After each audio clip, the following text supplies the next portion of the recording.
Warahmatullahi wabarakatuh. Alhamdulillah, bersyukur kita kepada Allah SWT. Kita masih lagi dapat meneruskan pembelajaran kita pada malam ini. Pada hari ini, malam pula. Okey, jadi hari ini kita masih lagi nak meneruskan pelajaran kita pada minggu lepas tentang kefahaman surah Al-Ikhlas.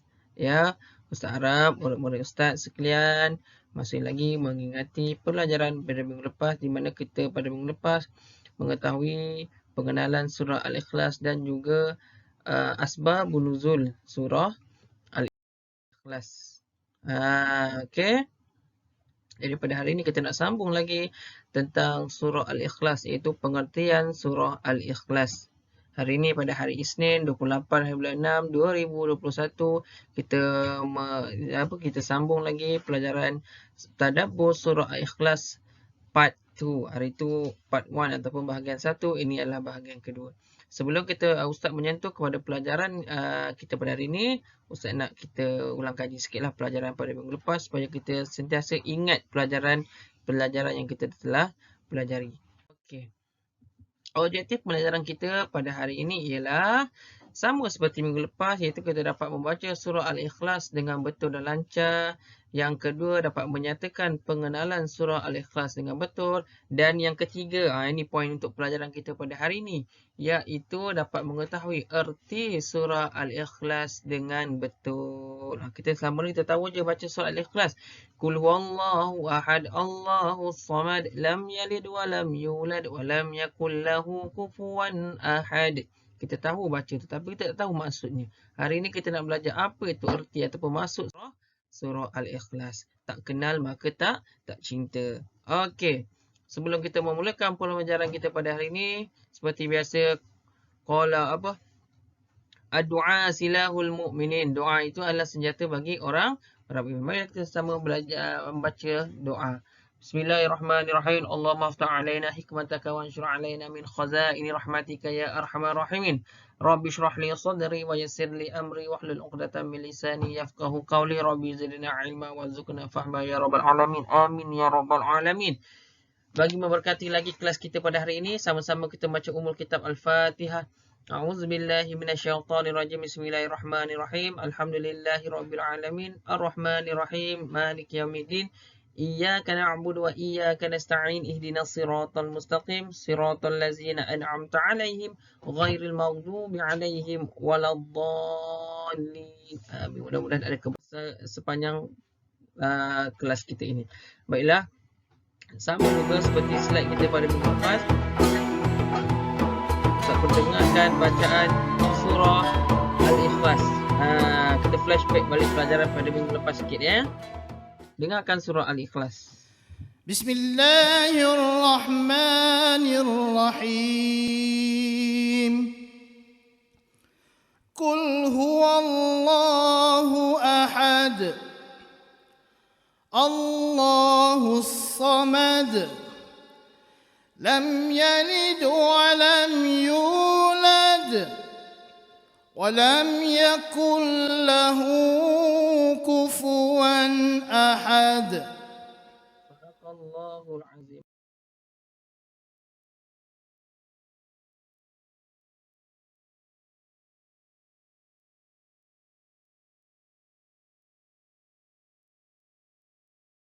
Murid sekalian, nak dengar lagi audio surah Al-Ikhlas ini, murid-murid boleh melayari internet, sama ada di Google, di YouTube, ataupun di mana-mana saja yang boleh akses untuk mendapatkan surah Al-Ikhlas. Tak yakin dan percaya memang amat mudah sekarang untuk mendengar surah Al-Ikhlas. Al-Quran pun sekarang ada yang audio, kan? Ada juga jam dinding, lepas tu macam-macam lagi lah. Okey, mudah sangat, dan surah Al-Ikhlas pun sering kita baca. Dah hafal dah sebenarnya. Cumanya kita nak mendalami atau mentadabbur surah Al-Ikhlas. Kita teruskan lagi. Okey, sebab turun surah Al-Ikhlas. Minggu lepas Ustaz dah ceritakan. Rasulullah didatangi oleh 3 kaum. Okey, kaum yang pertama datang menemui Rasulullah itu siapa? Orang nama Allahumma salli ala sayyidina Muhammad. Lupa pula Ustaz. Kaum Yahudi. Okey, kaum Yahudi. Wahai Muhammad, ceritakan salah silah Tuhanmu, lelaki ke atau perempuan? Orang Yahudi tanya, Tuhan kita ni lelaki ke perempuan? Datang pula kaum yang kedua iaitu kaum Nasrani. Siapakah kaum Nasrani ni? Iaitu mereka adalah agama Kristian. Dalam bahasa Arab dipanggil Nasrani. Walan tarda anqal yahudu wan nasara. Dalam Quran disebut. Dan tidak akan meredai kita agama Islam ni. Al-Yahud wan Nasara. Orang Yahudi dan juga An-Nasara. Itu orang Nasrani. Itu panjanglah cerita dia. Okey. Wahai Muhammad, ceritakan kepada kami Tuhanmu. Siapa ibu bapanya? Sebab orang Nasrani ni, dia kata Isa tu anak Tuhan. Sebab tu dia tanya, siapa ibu bapa Tuhan kau tu? Dia ingat Tuhan kita ni ada mak ayah, ada atuk, ada tok wan, ada pak angah, ada apa semua tu. Okey, Ustaz tak nak cerita lebih panjang sebab Ustaz dah ulas pada minggu lepas. Dan yang ketiga ialah Majusi. Majusi ni siapa? Iaitu mereka yang menyembah api. Sekarang dah tak ada dah. Mereka yang menyembah api ni. Ni cerita pada zaman Rasulullah SAW dulu. Hai Muhammad, Tuhanmu seperti apa? Daripada emas atau perak ke? Rasulullah tak ada jawapan sebab bukannya Rasulullah mencipta agama Islam ni. Tetapi Allah menurunkan wahyu dalam surah Al-Ikhlas. Allah jawab bantu Nabi Muhammad SAW. Maka turunlah surah Al-Ikhlas. Nabi Muhammad tidak menjawab sehingga turunlah Allah menjawab dalam surah Al-Ikhlas. Dalam surah Al-Ikhlas, ya murid sekalian, kenapa dalam surah Al-Ikhlas disebut Ahad bukan Wahid?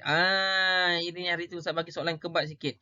Iaitu kalau Ahad Wahid selepasnya ada Isnain, Salasa, ada 2, 3. Tapi Ahad bermaksud satu-satunya, tak ada 2. Tu kalau kita belajar bahasa Arab yang lebih mendalam, kalau guna Wahid dia ada kedua, 3. Tapi guna Ahad maksudnya tak ada dah lepas tu. Satu-satunya, one only. Okay, not more.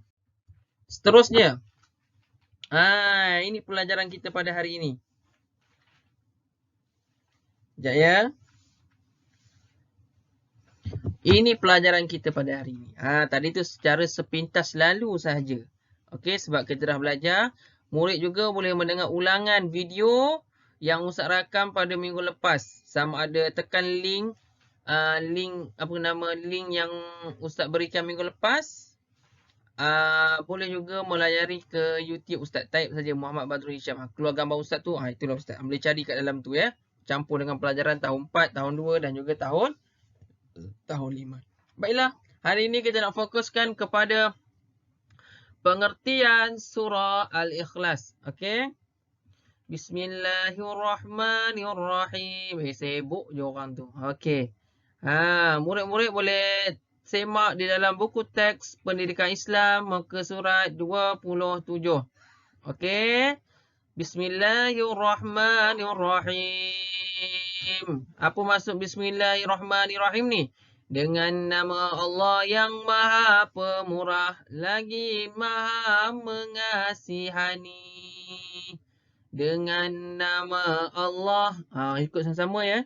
Dengan nama Allah yang Maha Pemurah lagi Maha Mengasihani. Boleh murid ya? Qul huwallahu ahad. Cuba sebut. Qul huwallahu ahad. Sekali lagi. Qul huwallahu ahad. Apa maksud qul huwallahu ahad ni? Katakanlah. Sebut. Katakanlah. Siapa? Wahai Muhammad. Allah suruh Rasulullah SAW jawab. Wahai Muhammad. Tuhanmu ialah Allah yang Esa. Allah yang Esa. Katakanlah wahai Muhammad. Tuhanku ialah Allah yang Esa. Itu maksud qul huwallahu ahad. Katakanlah wahai Muhammad, Tuhanku ialah Allah yang Esa. Faham murid? Yang kedua, Allahus Samad. Allahus Samad. Ustaz ulang. Allahus Samad. Apa maksud Allahus Samad ni? Allah yang menjadi tumpuan sekalian makhluk untuk memohon sebarang hajat, ataupun Allah tempat perlindungan. As-Samad maksudnya Allah Maha memberi perlindungan. Allah yang menjadi tumpuan sekalian makhluk untuk memohon sebarang hajat. Sebab itulah kita kena berdoa kepada Allah. Sebab Allah je berhak untuk kita meminta, memohon, merayu. Sebab Allah yang menjadikan kita. Okey? Apa maksud ayat yang seterusnya?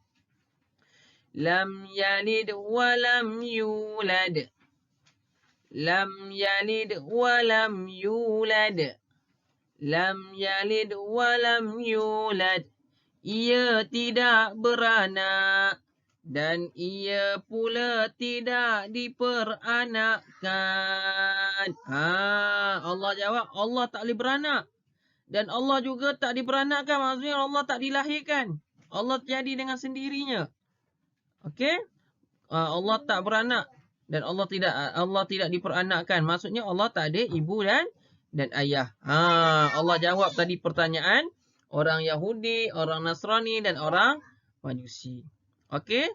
Qul huwallahu ahad tadi. Tuhanmu adalah Esa. Tuhanku ialah Allah yang Esa. Tadi kata Tuhan kau ada berapa? Siapa ayahnya? Allah jawab dah semua ni. Ayat yang terakhir. Walam yakul lahu kufuwan ahad. Walam yakul lahu kufuwan ahad.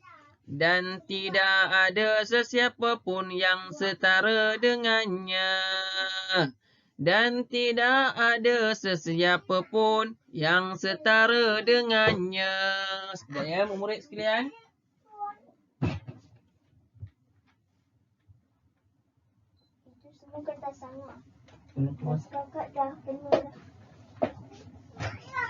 Okey. Tidak ada sesiapa pun yang setara dengannya. Maksudnya tak ada orang yang dapat menandingi atau yang menyamai kekuasaan Allah. Orang kata power tu hanya Allah sahaja yang power. The only man. Hanya satu-satunya Allah sahaja yang berkuasa. Tak ada kuasa lain yang dapat menandingi melainkan kuasa Allah Subhanahu Wa Taala. Tak ada yang sama dengan Allah. Allah je satu-satunya Maha berkuasa. Ya?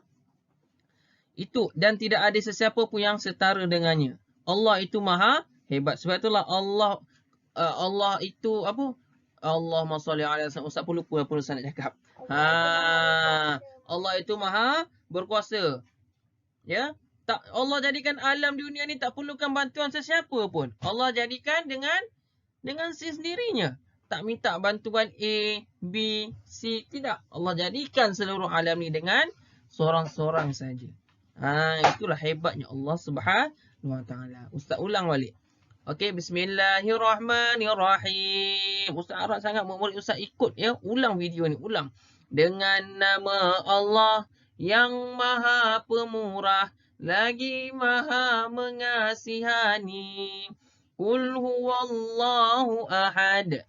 Katakanlah wahai Muhammad, Tuhanku ialah Allah yang Maha Esa. Allahus Samad. Allah yang menjadi tumpuan sekalian makhluk untuk memohon sebarang hajat. Lam yalid wa lam yulad. Ia tidak beranak dan ia tidak pula diperanakkan. Walam yakul lahu kufuwan ahad. Dan tidak ada sesiapa pun yang setara dengannya. Faham murid sekalian? Ini pelajaran kita pada hari ini. Apa tuntutan daripada surah Al-Ikhlas ini? Apa saranan daripada surah Al-Ikhlas ini? Apa intipati yang boleh kita ambil daripada surah Al-Ikhlas ini? Cuba kita lihat yang pertama. Qul huwallahu ahad. Kita tengok yang pertama ni. Qul huwallahu ahad. Apa kandungan daripada Qul huwallahu ahad ni tadi? Iaitu Islam. Agama Islam dan juga Tauhid. Tauhid itu maksudnya mengesakan Allah yang satu.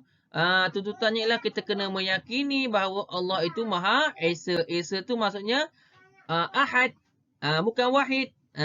Ustaz dah bagi keterangan. Apa beza ahadun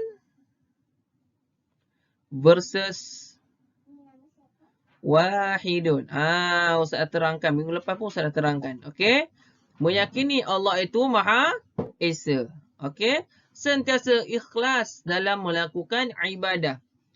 Guru Ustaz tu kata ibadah tu apa? Ibadah tu ialah setiap sesuatu perbuatan yang baik itulah ibadah. Basuh kereta, baik tak basuh kereta? Baik, itu adalah ibadah. Mandi tu baik tak? Baiklah, sebab nak bersihkan diri. Itu pun ibadah. Makan tu baik tak? Baik, itu pun ibadah. Tapi membazir tu baik tak? Tak, membazir tu kawan syaitan. Tidur tu ibadah tak? Ibadah, sebab dia merehatkan bidang. Sesuatu yang baik itu adalah ibadah. Okey, membaca Al-Quran tu ibadah tak? Ibadah pun ada ibadah khusus dan ibadah umum. Yang penting kita buat je semua. Okey.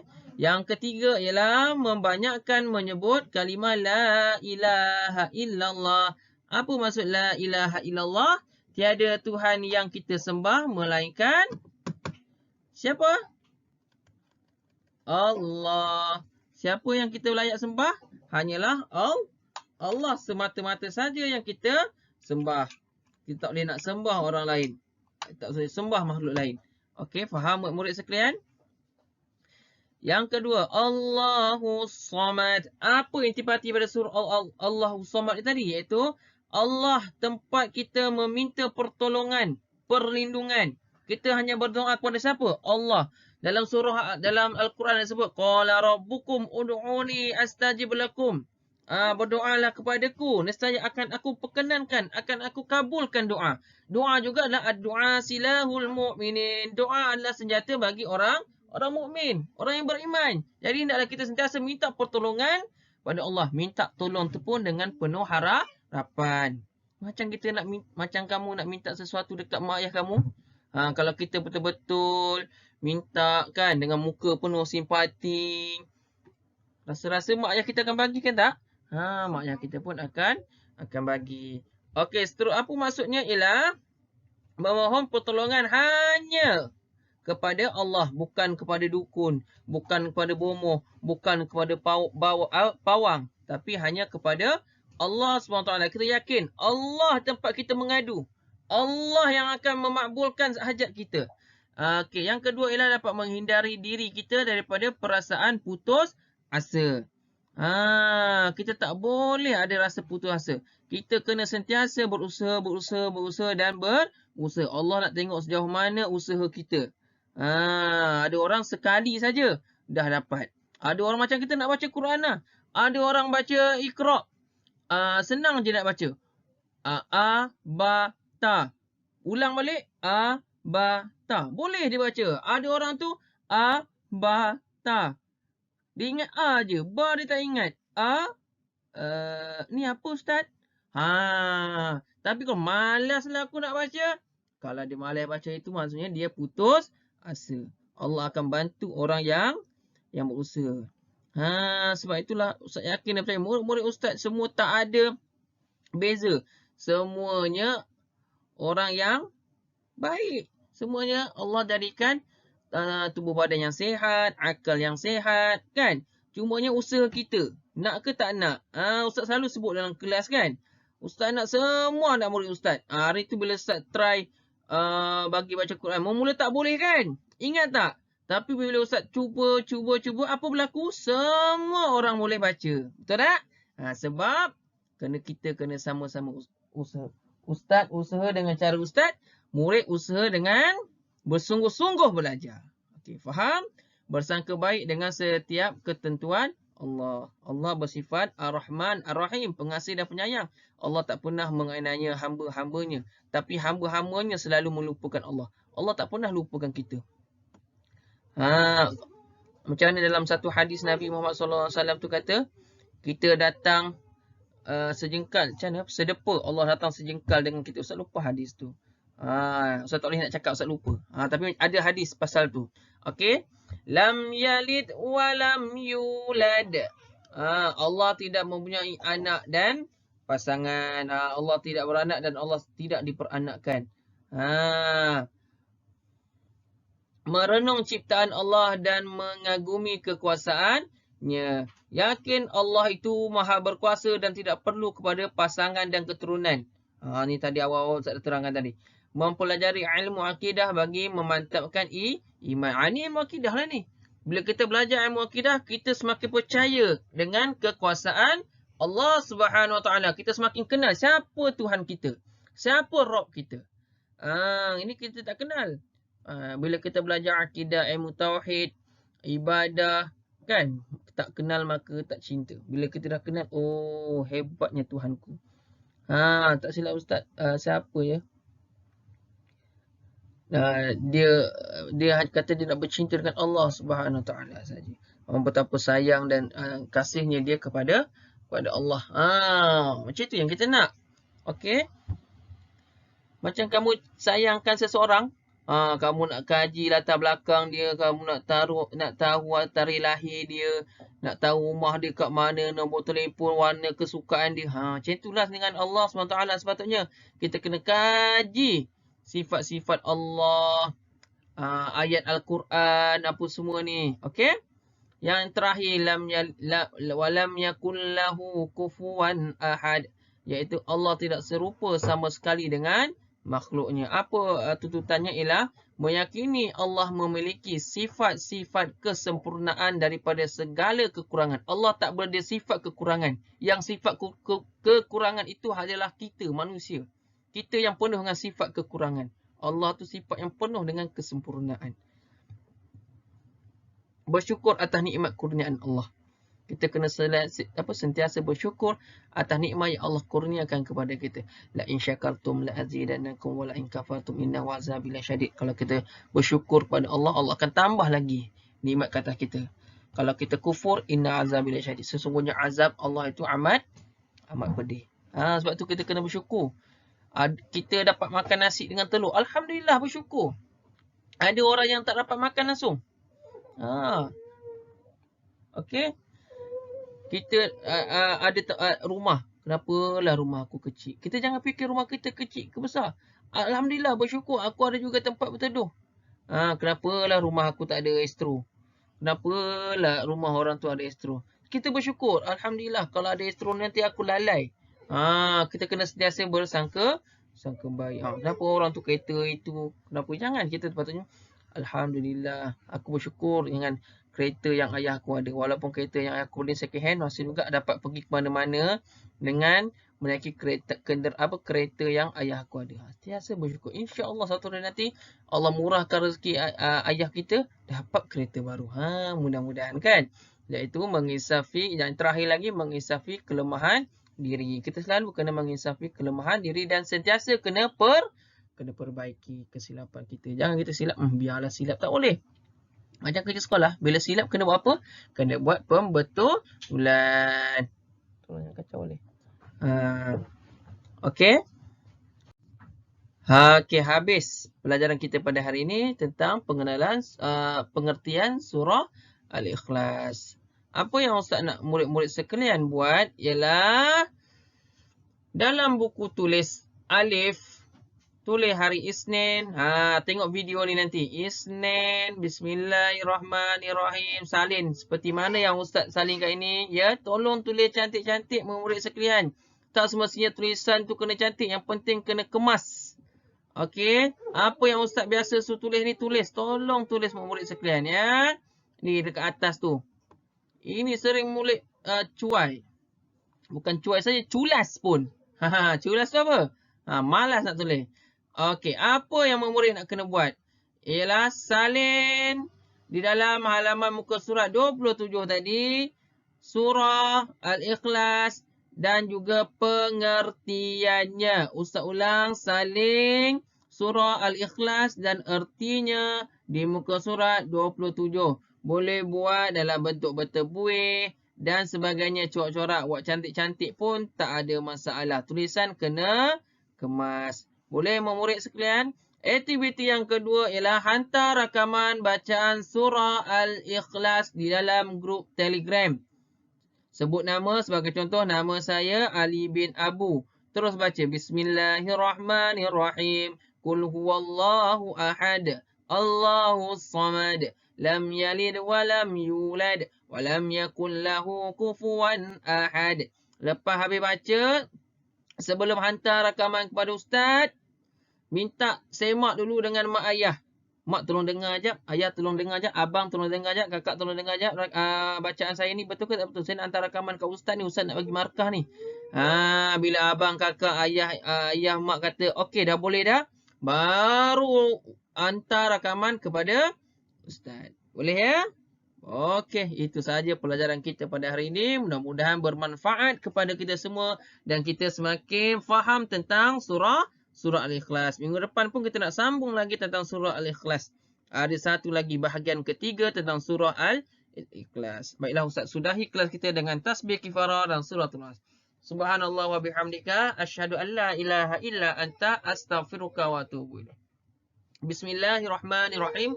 Wal 'asr innal insana lafi khusr illa allazina amanu wa 'amilus solihati wa tawassaw bil haqq wa tawassaw bis sabr. Shadaqallahul azim. Assalamualaikum warahmatullahi wabarakatuh.